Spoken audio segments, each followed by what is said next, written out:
Professor Umesh BH Patel, department of economics, Shri અને Shrimati PK Kotawala arts college, Patan. BA semester 3, unit number 2, તુષ્ટિગુણ વિશ્લેષણ, સમસીમાંત તુષ્ટિગુણનો નિયમ. Professor Marshall. વિદ્યાર્થી મિત્રો, આપણે તુષ્ટિગુણથી સંપૂર્ણ પરિચિત થયા. તુષ્ટિગુણ, ઘટતા સીમાંત તુષ્ટિગુણનો નિયમ, ઘટતા સીમાંત તુષ્ટિગુણ પર આધારિત માંગનો નિયમ, તુષ્ટિગુણ પદ્ધતિ દ્વારા ગ્રાહકનો અધિક સંતોષ. પણ વિદ્યાર્થી મિત્રો, આ તુષ્ટિગુણના જે ટોપિકના અભ્યાસ કર્યા આપણે, તેમાં એક જ વસ્તુનો અભ્યાસ કરવામાં આવે છે. તુષ્ટિગુણની સરખામણી કરવામાં આવી નથી. બરાબર. એટલે આપણે તુષ્ટિગુણ, સીમાંત તુષ્ટિગુણ, ઘટતો સીમાંત તુષ્ટિગુણ, કુલ તુષ્ટિગુણનો અભ્યાસ કર્યો છે. બરાબર.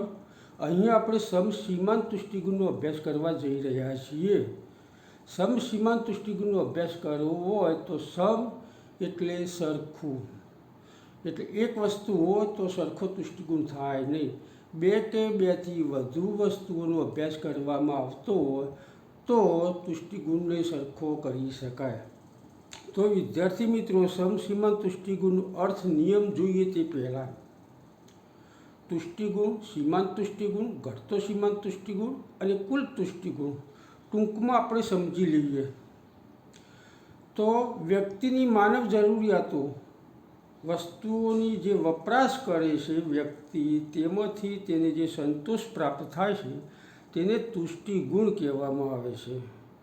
વિદ્યાર્થી મિત્રો, આ જે તુષ્ટિગુણ પ્રાપ્ત થયો, વ્યક્તિ કોઈ એક એકમની વપરાશ કરતો હોય અને એ એકમોમાં વસ્તુની વપરાશમાં વધારો કરતો હોય, વપરાશ વધતી જતી હોય ક્રમ બાય ક્રમ, તો દરેક એકમમાંથી પ્રાપ્ત થતો તુષ્ટિગુણ ક્રમ બાય ક્રમ ઘટતો જતો હોય તો તેને ઘટતો સીમાંત તુષ્ટિગુણ કહેવાય. કેમ કે શરૂઆતમાં તીવ્રતા વધુ હોય, પણ જેમ વસ્તુની વપરાશ વધતી જાય તેમ તીવ્રતા ઘટતી જાય, ભૂખ સંતોષાતી જાય તો તુષ્ટિગુણ ઘટતો જાય.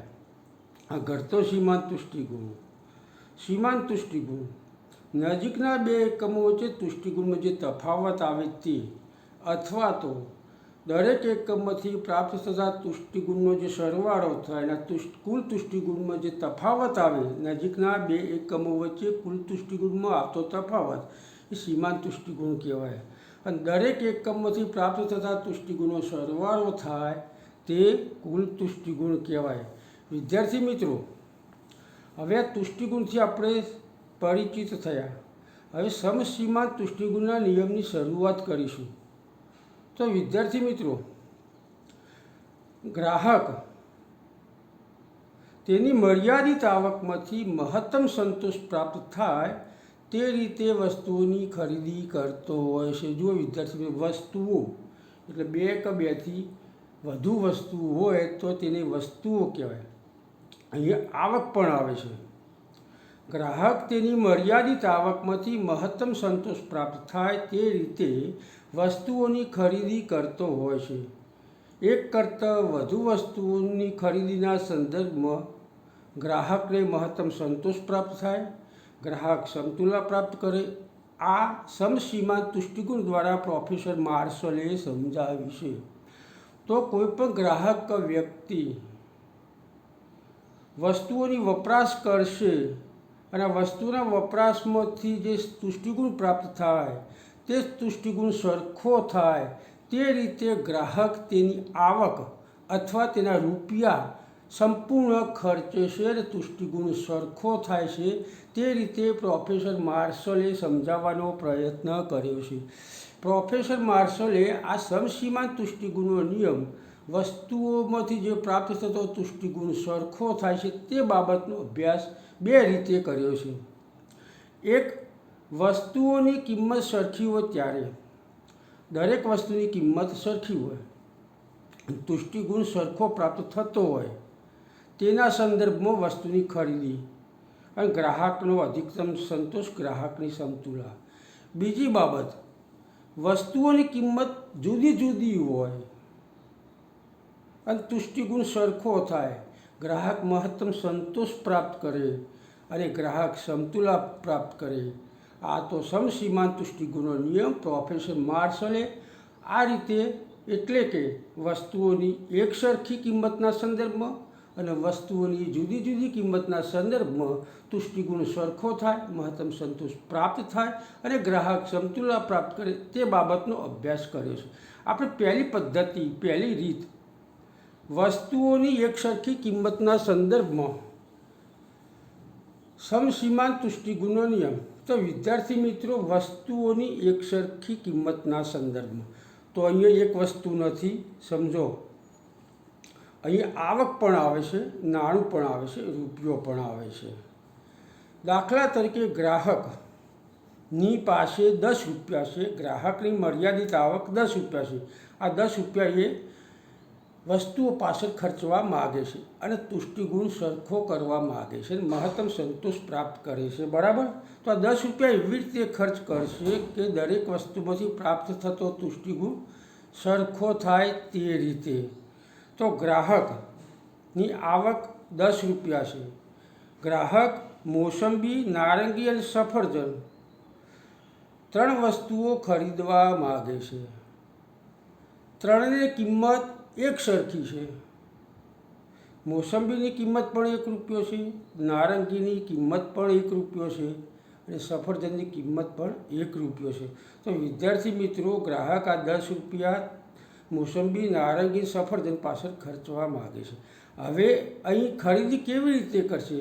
તો તુષ્ટિગુણ સરખો થાય, 10 રૂપિયા વપરાઈ જાય તે રીતે તુષ્ટિગુણ સરખો થાય તે રીતે ગ્રાહક ખરીદી કરતો હોય છે, તેના રૂપિયા વસ્તુઓ પાછળ ખર્ચતો હોય છે। તો વિદ્યાર્થી મિત્રો, એક વસ્તુઓની એકસરખી કિંમતના સંદર્ભમાં સમસીમાંત તુષ્ટિગુણ દ્વારા ગ્રાહકની સમતુલા અથવા સમસીમાંત તુષ્ટિગુણનો નિયમ, તો તેની આપણે ઉદાહરણ દ્વારા સમજવાનો પ્રયત્ન કરીશું।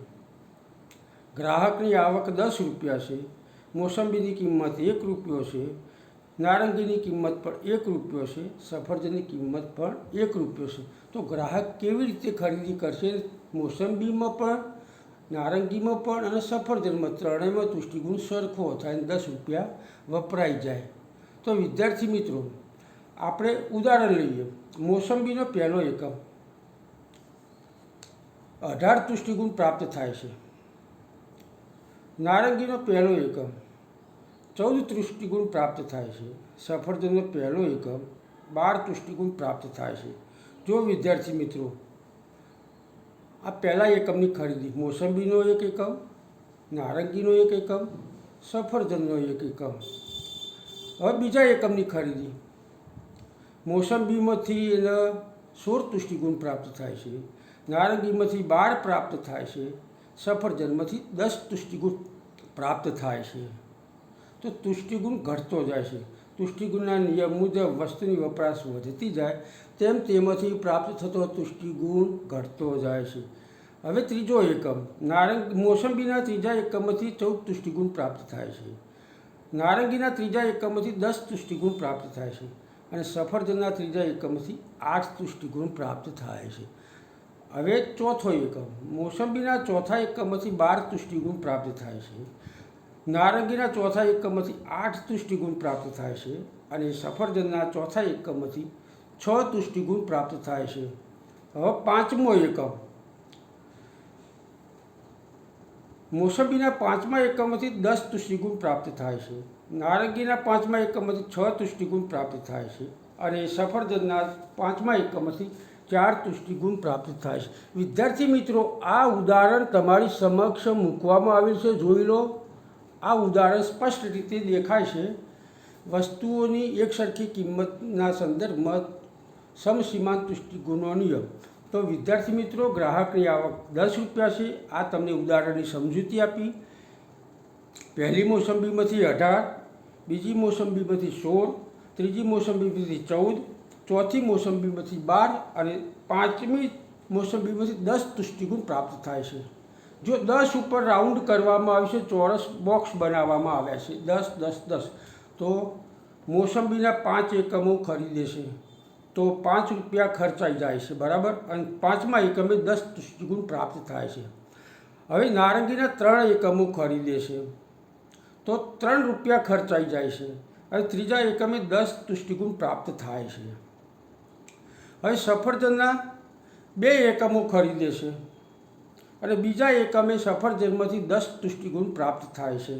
તો વિદ્યાર્થી મિત્રો, ગ્રાહક મોસંબી પાછળ 5 રૂપિયા ખર્ચે છે અને 5મા એકમે 10 તુષ્ટિગુણ પ્રાપ્ત થાય છે. નારંગી પાછળ 3 રૂપિયા ખર્ચે છે, ત્રીજા એકમે 10 તુષ્ટિગુણ પ્રાપ્ત થાય છે. સફરજન પાછળ 2 રૂપિયા ખર્ચે છે અને 10 તુષ્ટિગુણ પ્રાપ્ત થાય છે. તો વિદ્યાર્થી મિત્રો, આ રીતે 10 રૂપિયા ગ્રાહકના ખર્ચાઈ જાય છે. મોસંબીના 5 એકમો ખરીદે છે, નારંગીના 3 એકમો ખરીદે છે અને સફરજનના પણ 2 એકમો ખરીદે છે. તો આમ 10 રૂપિયા ખર્ચાઈ જાય છે અને ગ્રાહકને ત્રણેય વસ્તુમાંથી સરખો તુષ્ટિગુણ 10 પ્રાપ્ત થાય છે. તો વિદ્યાર્થી મિત્રો, આ બાબતને આપણે આકૃતિ દ્વારા સમજવાનો પ્રયત્ન કરીશું. જો વિદ્યાર્થી મિત્રો તમારી સમક્ષ ઉદાહરણ નીચે એક સરસ મજાની આકૃતિ સ્તંભ દ્વારા દોરવામાં આવી છે અને રજૂ કરવામાં આવી છે. આ આકૃતિને આપણે સમજવાનો પ્રયત્ન કરીશું કે 10 તુષ્ટિગુણ મોસંબીમાંથી, નારંગીમાંથી, સફરજનમાંથી કેવી રીતે પ્રાપ્ત થાય છે, કઈ રીતે તુષ્ટિગુણ આકૃતિમાં સરખો કરવામાં આવે છે. તો વિદ્યાર્થી મિત્રો, તમે જુઓ, OX આડી રેખા ઉપર મોસંબી, નારંગી અને સફરજનના એકમો દર્શાવવામાં આવે છે. OY લંબ રેખા ઉપર પ્રાપ્ત થતો તુષ્ટિગુણ, સીમાંત તુષ્ટિગુણ રજૂ કરવામાં આવે છે. તો વિદ્યાર્થી મિત્રો, મોસંબીનો પહેલો એકમ, જો 5 સ્તંભ દોરવામાં આવે છે, 5 મોસંબી ખરીદે છે. નારંગીના 3 સ્તંભ દોરવામાં આવે છે, 3 નારંગી ખરીદે છે. સફરજનના 2 સ્તંભ દોરવામાં આવ્યા છે, તે 2 સફરજન ખરીદે છે. તો વિદ્યાર્થી મિત્રો, મોસંબીના એકમો, તો પહેલાં મોસંબીના એકમમાંથી 18 તુષ્ટિગુણ પ્રાપ્ત થાય છે એવો વાય લંબ રેખા ઉપર બતાવવામાં આવેલ છે. પહેલી તુષ્ટિગુણમાંથી 18 તુષ્ટિગુણ પ્રાપ્ત થાય છે. બીજી મોસંબીમાંથી 16 તુષ્ટિગુણ પ્રાપ્ત થાય છે. ત્રીજી મોસંબીમાંથી 14 તુષ્ટિગુણ પ્રાપ્ત થાય છે અને ચોથી મોસંબીમાંથી 12 તુષ્ટિગુણ પ્રાપ્ત થાય છે અને 5મી મોસંબીમાંથી 10 તુષ્ટિગુણ પ્રાપ્ત થાય છે, બરાબર. અહીંયા ગ્રાહક સ્ટોપ થઈ જાય છે. મોસંબીની ખરીદીની બાબતમાં 5 મોસંબી ખરીદે છે, 10 તુષ્ટિગુણ. હવે નારંગીના એકમો, નારંગીના પહેલા એકમમાંથી 14 તુષ્ટિગુણ પ્રાપ્ત થાય છે. નારંગીના બીજા એકમથી 12 તુષ્ટિગુણ પ્રાપ્ત થાય છે. નારંગીના ત્રીજા એકમથી 10 તુષ્ટિગુણ પ્રાપ્ત થાય છે. અહીંયા ગ્રાહક સ્ટોપ થઈ જાય છે, તુષ્ટિગુણ 10 પ્રાપ્ત થાય છે. 3 નારંગી ખરીદે છે. હવે સફરજનના એકમો, તો સફરજનના પહેલા એકમમાંથી 12 તુષ્ટિગુણ પ્રાપ્ત થાય છે.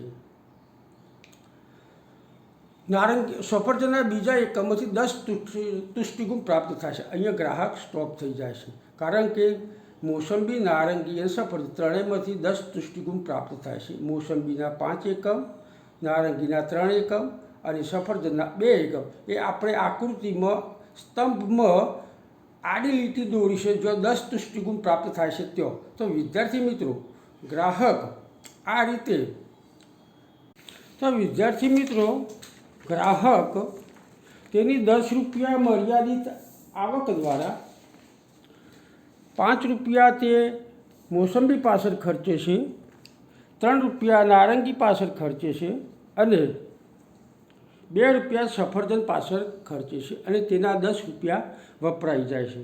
તો વિદ્યાર્થી મિત્રો, વસ્તુની એકસરખી કિંમતના સંદર્ભમાં તુષ્ટિગુણ ગ્રાહક કેવી રીતે સરખો કરે છે અને 10 રૂપિયા તેના ખર્ચાઈ જાય છે તે આપણે આકૃતિ અને ઉદાહરણ દ્વારા સરસ રીતે સમજ્યા.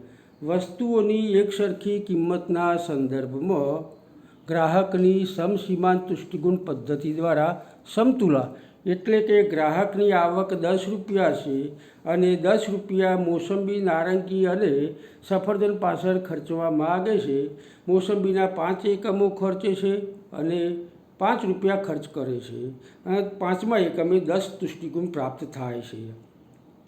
એ જ રીતે મોસંબીના 3 એકમો ખરીદે છે અને ત્રીજી મોસંબીમાંથી 10 તુષ્ટિગુણ પ્રાપ્ત થાય છે અને સફરજન પાછળ 2 એકમો ખરીદે છે અને બીજા એકમે 10 તુષ્ટિગુણ પ્રાપ્ત થશે. આમ 5 રૂપિયા વત્તા 3 રૂપિયા વત્તા 2 રૂપિયા બરાબર 10 રૂપિયા ખર્ચ, અને 10 રૂપિયા ખર્ચ કરી મોસંબી, નારંગી, સફરજનમાંથી 10 તુષ્ટિગુણ પ્રાપ્ત કરી સરખો પ્રાપ્ત કરી તેના 10 રૂપિયા વાપરાઈ જાય છે અને મહત્તમ સંતોષ પ્રાપ્ત કરે છે. અહીંયા ગ્રાહક સમતુલા પ્રાપ્ત કરે છે. મહત્તમ સંતોષની સપાટી તે ગ્રાહકની સમતુલા. હવે વિદ્યાર્થી કુલ તુષ્ટિગુણ, મોસંબી પાછળ 5 રૂપિયા 5 એકમો ખરીદે છે મોસંબીના, તો મોસંબીના 5 એકમો તો 18 વત્તા 16 વત્તા 14 વત્તા 12 વત્તા 10 કુલ તુષ્ટિગુણ 70 થયો. મોસંબી પાછળ 70 તુષ્ટિગુણ થયો. હવે નારંગી પાછળ 14 વત્તા 12 વત્તા 10 36 તુષ્ટિગુણ પ્રાપ્ત થયો. સફરજન પાછળ 12 વત્તા 10 22 તુષ્ટિગુણ પ્રાપ્ત થયો. આમ કુલ 70 વત્તા 36 વત્તા 22 તો કુલ તુષ્ટિગુણ 128 પ્રાપ્ત કરી ગ્રાહક સમતુલા પ્રાપ્ત કરશે. તો વિદ્યાર્થી મિત્રો, અહીંયા આપણે વસ્તુની સરખી કિંમતના સંદર્ભમાં સમસીમાંત તુષ્ટિગુણો નિયમની ચર્ચા અહીં પૂરી કરીએ છીએ. હવે બીજો ભાગ, વસ્તુઓની જુદી જુદી કિંમતના સંદર્ભમાં સમસીમાંત તુષ્ટિગુણ દ્વારા ગ્રાહકની સમતુલા. તો વિદ્યાર્થી મિત્રો, હવે વસ્તુની જુદી જુદી કિંમત. અહીં ગ્રાહકની આવક ₹20 છે. ગ્રાહક 2 વસ્તુ ખરીદવા માગે છે, બદામ અને કાજુ. બદામની કિંમત ₹4 છે, કાજુની કિંમત ₹2 છે. એટલે કાજુના 2 એકમ બરાબર બદામનો 1 એકમ આવે. આ વિદ્યાર્થી મિત્રો ધ્યાન રાખજો. ગ્રાહકની આવક ₹20 છે. ગ્રાહકની આવક ₹20 છે. બદામની કિંમત ₹4 છે, જ્યારે કાજુની કિંમત ₹2 છે. તો હવે આ વસ્તુની જુદી જુદી કિંમતના સંદર્ભમાં ગ્રાહક તુષ્ટિગુણ સરખો કરીને મહત્તમ સંતોષ પ્રાપ્ત કરીને ગ્રાહક સમતુલા પ્રાપ્ત કરશે. તેના ₹20 વપરાઈ જશે. બદામમાંથી જે તુષ્ટિગુણ પ્રાપ્ત થાય તે અને કાજુમાંથી જે તુષ્ટિગુણ પ્રાપ્ત થાય બે સરખો થાય તે રીતે તેના ₹20 વસ્તુઓ પાછળ ખર્ચ કરે છે. તો વિદ્યાર્થી મિત્રો, આની આપણે એક ઉદાહરણ દ્વારા અભ્યાસ કરીશું. બદામના એકમોથી પ્રાપ્ત થતો તુષ્ટિગુણ અને કાજુમાંથી પ્રાપ્ત થતો તુષ્ટિગુણ. વિદ્યાર્થી મિત્રો, તમારી સામે કંઈ બીજા ઉદાહરણની પણ રજૂઆત કરવામાં આવેલી છે. તમારી સમક્ષ ઉદાહરણ અને આકૃતિ વસ્તુઓની જુદી જુદી કિંમતના સંદર્ભમાં તમારી સમક્ષ એક ઉદાહરણ રજૂ કરવામાં આવ્યું છે. તેની નીચે આકૃતિ પણ રજૂ કરવામાં આવી છે. હવે ઉદાહરણમાં આપણે સમજીએ કે બદામના કેટલા એકમો ખરીદે છે, કાજુના કેટલા એકમો ખરીદે છે અને તુષ્ટિગુણ સરખો થાય છે. હવે બદામનો પહેલો એકમ, બદામના પહેલા એકમમાંથી 80 તુષ્ટિગુણ પ્રાપ્ત થાય છે, જ્યારે કાજુના પહેલા એકમમાંથી 50 તુષ્ટિગુણ પ્રાપ્ત થાય છે. તો 4 ને 2 ₹6 વપરાઈ ગયા. બદામનો 1 એકમ, કાજુનો 1 એકમ. હવે બીજો એકમ, બદામના બીજા એકમમાંથી 70 તુષ્ટિગુણ પ્રાપ્ત થાય છે, જ્યારે કાજુના બીજા એકમમાંથી 40 તુષ્ટિગુણ પ્રાપ્ત થાય છે. એટલે વિદ્યાર્થીઓ 4 ને 2 6, બીજા ₹6 વપરાઈ ગયા. હવે ત્રીજો એકમ, બદામના ત્રીજા એકમમાંથી 55 તુષ્ટિગુણ પ્રાપ્ત થાય છે, જ્યારે કાજુના ત્રીજા એકમમાંથી 30 તુષ્ટિગુણ પ્રાપ્ત થાય છે. તો વિદ્યાર્થી 4 ને 2 6, બીજા ₹6 વપરાઈ ગયા. હવે બદામનો ચોથો એકમ, એમાં 40 તુષ્ટિગુણ પ્રાપ્ત થાય છે, જ્યારે કાજુનો ચોથો એકમ 2 તુષ્ટિગુણ પ્રાપ્ત થાય છે. તો વિદ્યાર્થી બીજા ₹6 વપરાઈ જાય છે. તો એ 6 × 4 ₹24 થાય છે. ગ્રાહકની આવક ₹20 છે. તો વિદ્યાર્થી મિત્રો, ગ્રાહક આગળ વધશે નહીં. અહીંયા તુષ્ટિગુણ કયો સરખો થાય છે, ગ્રાહક સમતુલા પ્રાપ્ત કરે છે, તે મહત્ત્વની બાબત છે. તો વિદ્યાર્થી મિત્રો, તમારે આકૃતિમાં બદામના એકમોમાંથી પ્રાપ્ત થતો તુષ્ટિગુણ ત્રીજા બદામના એકમોથી 55 તુષ્ટિગુણ પ્રાપ્ત થાય છે તે રજૂ કરવામાં આવ્યું છે. ચોરસ બોક્સ દોરવામાં આવેલું છે. તો વિદ્યાર્થી મિત્રો, ત્રીજો બદામનો એકમ 55 તુષ્ટિગુણ, તો 4 તરી 12 રૂપિયા ખર્ચાઈ ગયા. હવે કાજુના એક બદામ બરાબર કાજુના 2 એકમ, તો 50 ને 40 90, તો 4 રૂપિયા થયા. પછી ત્રીજો ને ચોથો એકમ કાજુનો, તો 30 ને 25 આપણે ગોળ રાઉન્ડ દ્વારા દર્શાવેલ છે. 30 ને 25 55 તુષ્ટિગુણ થયો. તો આ રીતે વિદ્યાર્થી મિત્રો ગ્રાહક બદામના 3 એકમો અને કાજુના 4 એકમો પ્રાપ્ત કરી 55 તુષ્ટિગુણ સરખો પ્રાપ્ત થાય છે અને પોતાના 20 રૂપિયા ખર્ચાઈ જાય છે. જુઓ વિદ્યાર્થી મિત્રો, બદામના 3 એકમો, ત્રીજા એકમે 55 તુષ્ટિગુણ 12 રૂપિયા ખર્ચ થયો. કાજુના 4 એકમો 4 દુ 8 રૂપિયા ખર્ચ થયો. પણ બદામના 1 એકમ બરાબર કાજુના 2 એકમો ગણાય. બદામની કિંમત 4 રૂપિયા છે, કાજુની કિંમત 2 રૂપિયા છે, એટલે 2 કાજુનો તુષ્ટિગુણ આપણે ભેગો કર્યો છે. ત્રીજો ને ચોથો 30 ને 25 55 તુષ્ટિગુણ પ્રાપ્ત થાય છે. તો વિદ્યાર્થી મિત્રો વસ્તુની જુદી જુદી કિંમતના સંદર્ભમાં આ રીતે ગ્રાહક તુષ્ટિગુણ સરખો કરીને પોતાના નાણાંનો ખર્ચ કરે છે અને વસ્તુ ખરીદે છે, મહત્તમ સંતોષ પ્રાપ્ત કરે છે, સમતુલા પ્રાપ્ત કરે છે. વિદ્યાર્થી મિત્રો આ ઉદાહરણને આપણે આકૃતિ દ્વારા સમજાવવાનો પ્રયત્ન કરીશું. તો વિદ્યાર્થી મિત્રો આકૃતિ દ્વારા સમજાવવાનો પ્રયત્ન કરીશું. તમારી સમક્ષ એક આકૃતિ સરસ મજાની રજૂ કરવામાં આવેલી છે. તો આકૃતિમાં તમે જુઓ 2 ભાગ પાડવામાં આવ્યા છે, બદામના એકમો અને કાજુના એકમો. OX આડી રેખા ઉપર બદામ અને કાજુના એકમો દર્શાવવામાં આવ્યા છે. OY લંબ રેખા ઉપર સીમાંત તુષ્ટિગુણ દર્શાવવામાં આવ્યો છે. વિદ્યાર્થી મિત્રો OX આડી રેખા ઉપર પહેલાં બદામના એકમમાંથી 80 તુષ્ટિગુણ પ્રાપ્ત થાય છે, તે OY લંબ રેખા ઉપર દર્શાવવામાં આવેલ છે. હવે બદામના બીજા એકમમાંથી 70 તુષ્ટિગુણ પ્રાપ્ત થાય છે, જે OY લંબ રેખા ઉપર દર્શાવવામાં સ્તંભ દ્વારા દર્શાવવામાં આવેલ છે. હવે બદામનો ત્રીજો એકમ, ત્રીજા એકમમાંથી 55 તુષ્ટિગુણ પ્રાપ્ત થાય છે, જે OY લંબ રેખા ઉપર દર્શાવવામાં આવેલ છે. તો વિદ્યાર્થી મિત્રો આ બદામ પહેલો એકમ, બીજો એકમ અને ત્રીજો એકમ, પહેલા એકમમાંથી 80 તુષ્ટિગુણ, બીજા એકમમાંથી 70 તુષ્ટિગુણ અને ત્રીજા એકમમાંથી 55 તુષ્ટિગુણ પ્રાપ્ત થાય છે.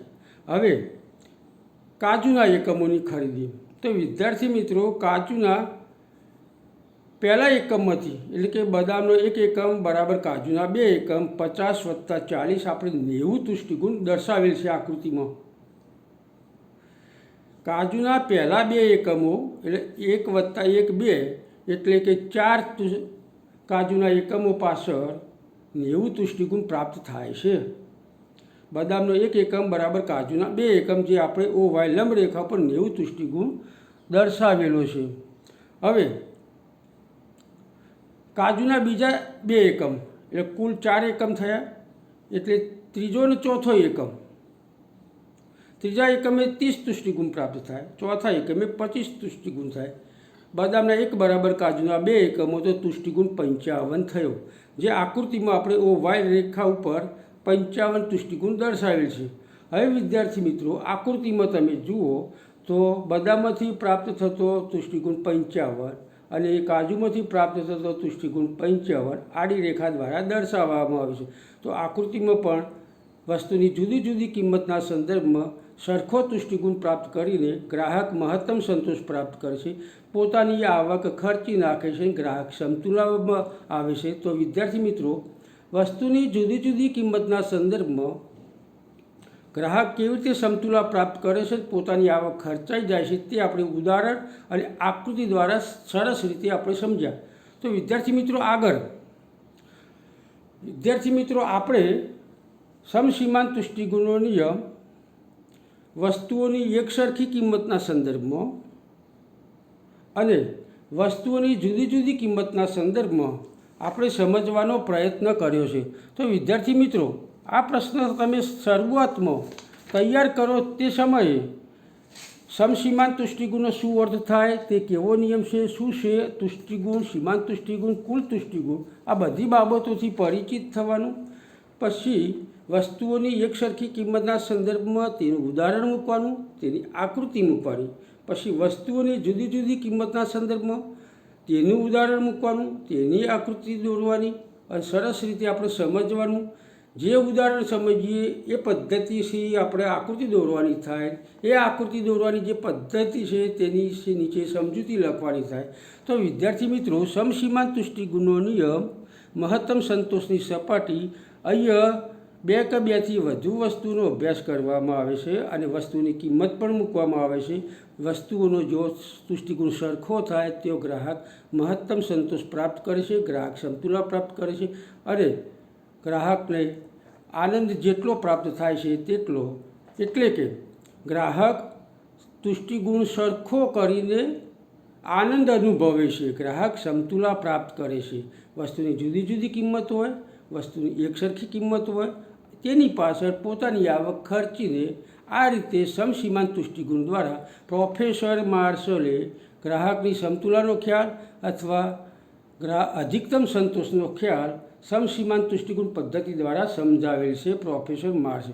તો વિદ્યાર્થી મિત્રો, આ સમસીમાંત તુષ્ટિગુણનો નિયમ થયો. આમાં કેટલીક મર્યાદાઓ પણ રહેલી છે. જેમ કે ગ્રાહકનું વર્તન તર્કબદ્ધ હોય છે. સમસીમાંત તુષ્ટિગુણના નિયમમાં ગ્રાહકનું વર્તન તર્કબદ્ધ બતાવવામાં આવ્યું છે. એટલે કે ગ્રાહક તુષ્ટિગુણ સરખો કરવાનો પ્રયત્ન કરે છે, બરાબર. પણ વિદ્યાર્થી મિત્રો, તમે કે હું બજારમાં વસ્તુ ખરીદવા જઈએ છીએ ત્યારે આપણે દરેક વસ્તુમાંથી સરખો સંતોષ પ્રાપ્ત થાય તેવું બાબતને ધ્યાનમાં લેતા નથી, બરાબર. આપણે ઘણી બધી વસ્તુઓ ખરીદતા હોઈએ છીએ અને તુષ્ટિગુણ આપણે સરખો કરતા નથી. આપણે જે ખરીદી કરીએ છીએ આવકને ધ્યાનમાં રાખીને, આપણી રુચિને ધ્યાનમાં રાખીને, મોજ શોખને ધ્યાનમાં રાખીને ખરીદી કરતા હોઈએ છીએ. તુષ્ટિગુણ સરખો કરતા હોઈએ એવી બાબતને ધ્યાનમાં લેતા નથી. પણ અહીંયા તુષ્ટિગુણ સરખો થાય છે એ બાબતને પ્રાધાન્ય આપવામાં આવ્યું છે. એટલે કે વિદ્યાર્થી મિત્રો, આ થોડીક ટીકા કરવામાં આવી છે. આ તેની એક મર્યાદા છે કે બધા જ ગ્રાહકો તુષ્ટિગુણ સરખો થાય તે રીતે ખરીદી કરતા નથી. બીજી બાબત, અવિભાજ્ય વસ્તુઓ. વિભાજ્ય વસ્તુઓ હોય તો એમાંથી તુષ્ટિગુણ સરખો કરી શકાશે. જે કે મોસંબી, નારંગી અને સફરજન, તો એના એકમો વિભાજ્ય હોય. પણ કેટલીક વસ્તુ અવિભાજ્ય હોય જેનું વિભાજન કરી શકાય નહીં. કેટલીક વસ્તુઓ ટકાઉ હોય, લાંબો સમય ટકી શકતી હોય, મોટર કાર હોય, ફ્રીજ હોય, ટીવી હોય, તો આ વિભાજન થાય નહીં, અવિભાજ્ય વસ્તુઓ કહેવાય. તો આ લાંબો સમય ટકી શકતી હોય, લાંબો સમય વપરાશ થઈ શકતી હોય, તો આમાંથી તુષ્ટિગુણ કઈ રીતે સરખો પ્રાપ્ત કરવો તે પ્રશ્ન ઊભો થાય. એટલે કે અવિભાજ્ય વસ્તુઓમાં સમસીમાંત તુષ્ટિગુણનો નિયમ લાગુ પડતો નથી. ત્રીજી બાબત, સમય. વિદ્યાર્થી મિત્રો, અહીંયા વપરાશ થાય, તુષ્ટિગુણ પ્રાપ્ત થાય, દરેક વસ્તુ એક સમયે વાપરવામાં આવે છે. મોસંબી, નારંગી, બદામ, કાજુ આ બધી વસ્તુ એક સાથે વાપરવામાં આવે છે. પણ ગ્રાહકો ભાગ્યે જ બધી વસ્તુનો સાથે વપરાશ કરતા હોય. મોસંબીનો વપરાશ કરતા હોય, સફરજનનો વપરાશ સાથે ના કરતા હોય, સફરજનનો વપરાશ કરતા હોય, સાથે નારંગીનો વપરાશ ના કરતા હોય. અહીં એક જ સમયે બધી વસ્તુઓનો વપરાશ કરવામાં આવે છે અને બધી વસ્તુઓમાંથી સરખો તુષ્ટિગુણ થાય છે એવો અભ્યાસ કરવામાં આવે છે. તો વિદ્યાર્થી મિત્રો, ટકાઉ વસ્તુ હોય તો એનો એક સમય કઈ રીતે સરખો વપરાશ થાય. લાંબો સમય વસ્તુઓ ટકી શકતી હોય છે, ગમે ત્યારે વપરાશ કરી શકાય. 10-15 વર્ષ સુધી વસ્તુ ટકી શકતી હોય, પંખો હોય, ટીવી હોય, ફ્રીજ હોય. તો આવી બાબતોમાંથી એક સમયે વપરાશ થાય, તુષ્ટિગુણ પ્રાપ્ત થાય, તેઓ સમસીમાંત તુષ્ટિગુણનો નિયમ વિદ્યાર્થી મિત્રો લાગુ પડતો નથી. તો વિદ્યાર્થી મિત્રો, પ્રોફેસર માર્શલે આ રીતે સમસીમાંત તુષ્ટિગુણનો નિયમનો અભ્યાસ કરે છે. તો વિદ્યાર્થી મિત્રો, પરીક્ષા માટે પણ તમે સરસ રીતે આ સિદ્ધાંત તૈયાર કરી દેજો. ક્રમ બાય ક્રમ, પદ્ધતિસર, સુંદર, સારા અક્ષરોમાં ઉદાહરણ, આકૃતિ ઉપર વધુ ભાર મૂકવાનો અને પ્રશ્નનો જવાબ બહુ આકર્ષિત કરવાનો. વિદ્યાર્થી મિત્રો, તો અહીંયા આપણે આ પ્રશ્નની ચર્ચા પૂરી કરીએ છીએ. તમને કોઈ પ્રશ્ન હોય, મૂંઝવણ હોય તો તમે ફોન દ્વારા કોન્ટેક કરી શકો છો. અને આ પ્રશ્ન વિગતવાર આપણે કોલેજની એપ ઉપર પણ મૂકવામાં આવેલું છે. ત્યાંથી વિદ્યાર્થી મિત્રો મેળવી લેજો. Thank you very much. જય હિન્દ, જય ગુજરાત.